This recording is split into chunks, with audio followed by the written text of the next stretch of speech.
Tantangan Ketenagakerjaan Jawa Timur, BINUS Malang, hadirkan pendidikan siap kerja dan siap berkarya.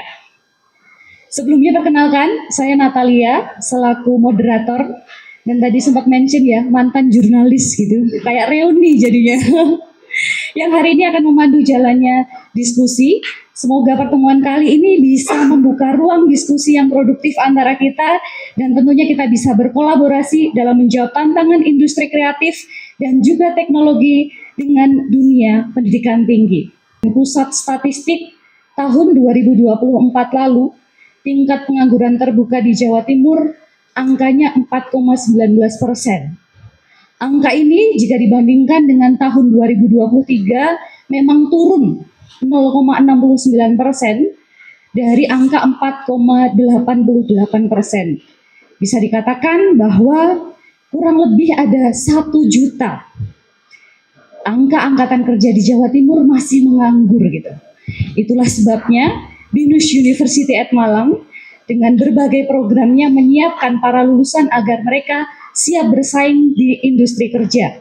Oleh sebab itu, pada siang hari ini saya akan memperkenalkan narasumber-narasumber kita yang tentunya akan berdiskusi banyak tentang BINUS University dengan berbagai program tersebut. Kita sambut Bapak Robertus Tang Hermawan SE, MM, Direktur BINUS University at Malang. Saya izin duduk ya. Dan yang tidak kalah menarik, narasumber kita kali ini juga adalah alumni dari BINUS University at Malang yang saat ini sudah menekuni bisnis dan omsetnya tadi saya sempat ngobrol, ternyata sudah sampai 2 miliar lebih. Kita sambut Michael Calvin Suseno, owner dari Buff Apparel dan Studio, alumni Entrepreneurship Business Creation B24. Silahkan, Calvin. Baik, gimana Calvin kabarnya Pak Robert? Ayo. Ya, baik. Terima kasih. Pak Robert, tadi saya sempat mention di awal bahwa ternyata tingkat pengangguran terbuka di Jawa Timur itu angkanya justru masih didominasi oleh lulusan perguruan tinggi dan juga lulusan SMK. Kemudian dari Pak Robert sendiri, menurut Pak Robert apa yang sebenarnya menyebabkan lulusan ini belum bisa terserap dengan baik? Apakah ada link and match yang belum relevan menurut Pak Robert? Silakan Pak Robert. Ya, baik. Sekali lagi selamat siang rekan-rekan media. Ya, terima kasih sudah hadir di BINUS at Malang. Mungkin untuk kesekian kalinya. Jadi sekali lagi terima kasih. Menyambung yang disampaikan oleh Miss Natalia, ya, saya kira begini.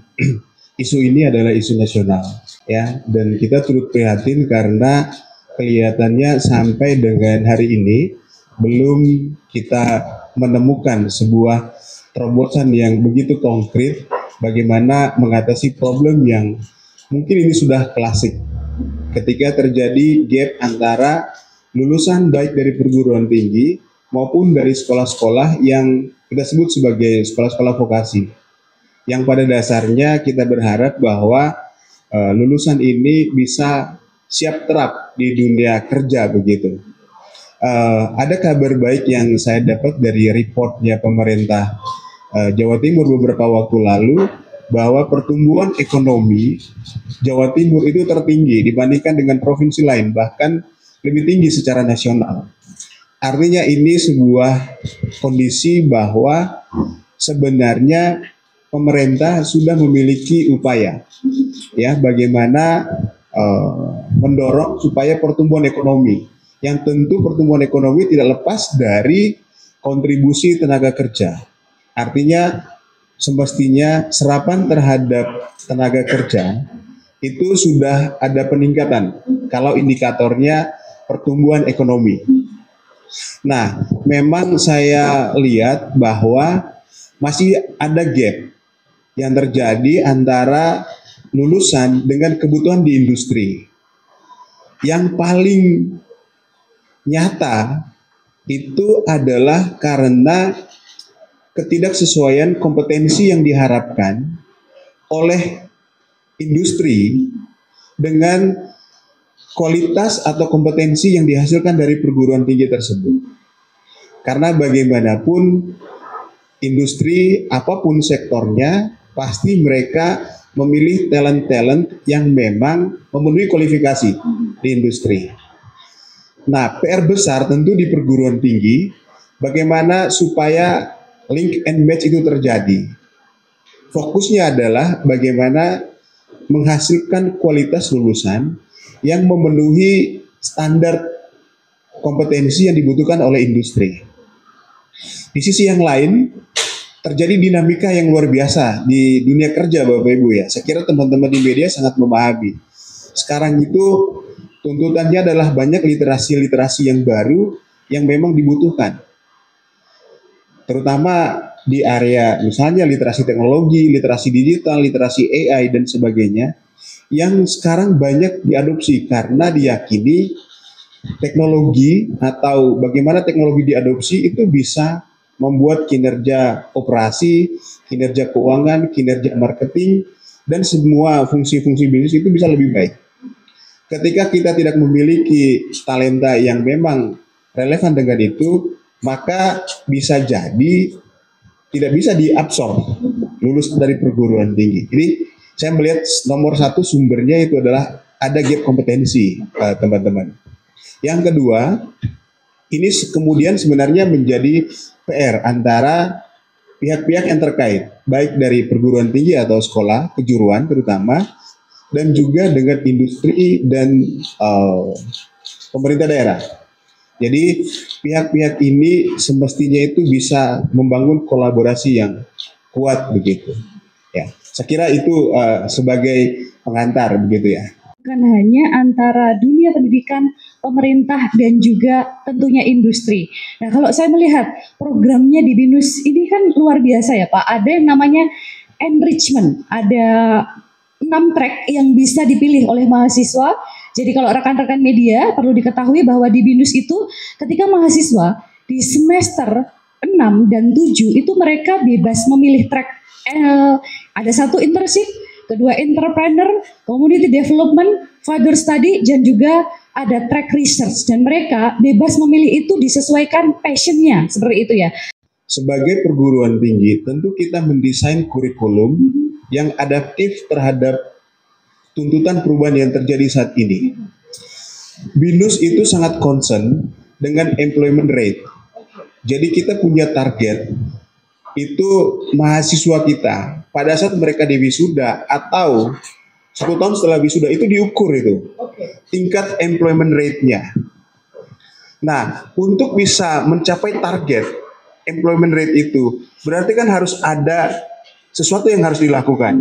Termasuk di dalam desain kurikulum, kita punya program yang sekarang teman-teman di media paham dengan konsep Merdeka Belajar yang dulu digagas oleh Mas Nadiem ya, mantan menteri.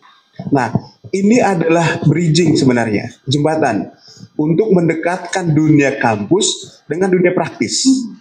Jadi enrichment ini memberikan pengalaman belajar yang langsung dialami oleh mahasiswa. Misalnya mereka memilih track internship, berarti kan mereka harus langsung interns di perusahaan-perusahaan. Ya. Dan dalam waktu yang berjalan, sekitar 2 tahun terakhir ini, BINUS punya tagline teman-teman, yakni 2,5 tahun itu mempersiapkan karir. 2,5 tahun mempersiapkan karir. Jadi mahasiswa yang masuk ke BINUS atau kita sebut sebagai BINUSian, kita persiapkan di waktu 2,5 tahun untuk mereka mempersiapkan karir mereka. Jadi praktis, kampus itu adalah tempat di mana karir itu sudah dibangun dan dipersiapkan dengan matang. Jadi 1 tahun mereka enrichment itu adalah mereka akan mengenal langsung ke industri. Ada yang membangun bisnis, track entrepreneurship, ada yang intensif di perusahaan baik nasional, global, baik di Indonesia maupun di luar negeri, dan juga track-track yang lain. Artinya mahasiswa dipersiapkan untuk mengalami pengalaman dunia nyata. Nah, kita berharap pendekatan ini itu bisa mereduksi, menjembatani gap begitu. Sehingga begitu dia pada saat lulus gitu dia sudah siap terap. Dan itu banyak sekali mahasiswa alumni BINUS yang bahkan pada saat enrichment itu periode di mana perusahaan itu bisa langsung seleksi itu. Jadi sudah di booking Bapak Ibu, teman-teman. Jadi sebelum mereka lulus, oke, ini saya mau rekrut anak-anak ini. Jadi sehingga pada saat mereka lulus itu target kita itu selalu berhasil ya.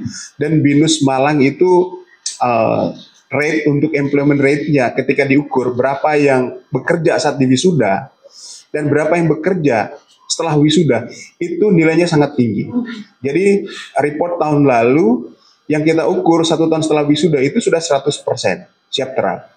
Artinya bahwa BINUS sangat concern bagaimana membantu pemerintah, program pemerintah untuk mempersiapkan generasi-generasi yang sebisa mungkin siap terap. Pilihannya entah dia jadi entrepreneur seperti nanti kita bisa sharing dari Calvin, ataupun juga bekerja di profesional ya.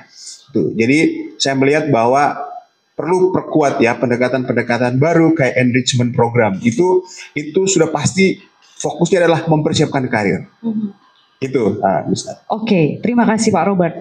Kemudian saya ini Pak, beberapa waktu terakhir kalau kita melihat industri di berbagai sektor itu mengalami PHK, bukan hanya media tapi banyak industri-industri lain. Nah, Pak Robert sebagai kampus director dari BINUS ini apa solusi konkret supaya teman-teman yang lulus ini kemudian siap masuk industri kerja, di sisi lain mereka bisa beradaptasi dengan segala perubahan ini? Silakan Pak Robert. Ya. Seperti yang saya sudah sampaikan bahwa desain kurikulum kita memang fokusnya adalah mempersiapkan mereka untuk menjadi profesional ataupun menjadi entrepreneur selama masa kuliah. Maka kuncinya itu adalah bagaimana membangun ekosistem di BINUS, ya, khususnya di BINUS Malang. Tidak mungkin itu terjadi kalau tidak ada ekosistem yang mendukung. Ekosistem itu termasuk di dalamnya baik dari struktur kurikulum, desain kurikulum, tetapi juga bagaimana kita berkolaborasi dengan industri, bagaimana industri terlibat di dalam proses pembelajaran, ya, bagaimana memberikan pengalaman-pengalaman yang banyak kepada mahasiswa dengan melibatkan para praktisi. Jadi kita ada beberapa program yang memang industri itu langsung masuk. Ya, masuk misalnya melalui guest lecture, melalui GLS Global Learning System.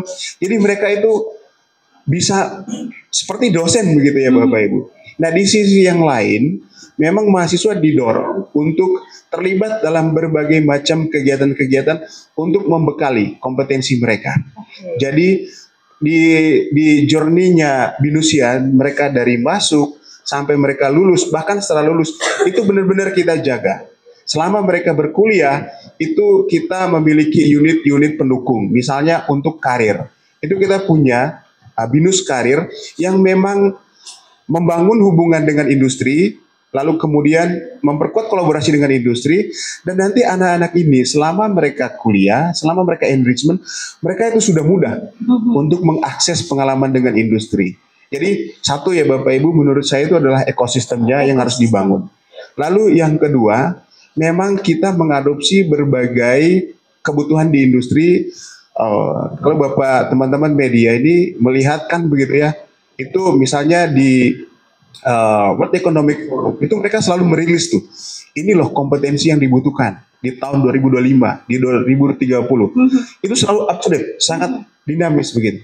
Nah, menurut saya supaya tetap relevan, maka ekosistemnya, pengalaman yang dirasakan, terus kompetensinya itu benar-benar harus adaptif terhadap tuntutan dan perubahan yang terjadi. Jadi saya sangat meyakini apa yang sudah dilakukan oleh BINUS dengan fasilitas, dengan program ya, teman-teman media boleh bisa melihat kita memperkuat ya beberapa fasilitas gitu. Memang untuk memberikan pengalaman yang luar biasa, yang menarik buat mahasiswa kita. Oke, luar biasa Pak Robert. Ya, kalau saya begini, apresiasi, rekognisi itu kan result ya teman-teman. Ya, untuk mendapatkan pengakuan itu kan karena jelas indikatornya apa. Jadi BINUS itu memang punya standar, ya, standar sebagai world class university, kampus yang memang berkelas dunia, tentu standarnya itu adalah taruh di global standard. Oke. Jadi pengakuan Time Higher Education itu memenuhi standar-standar global. Karena memang BINUS mau supaya lulusannya itu bisa diterima di global. Mereka memiliki kompetensi yang dibutuhkan secara global.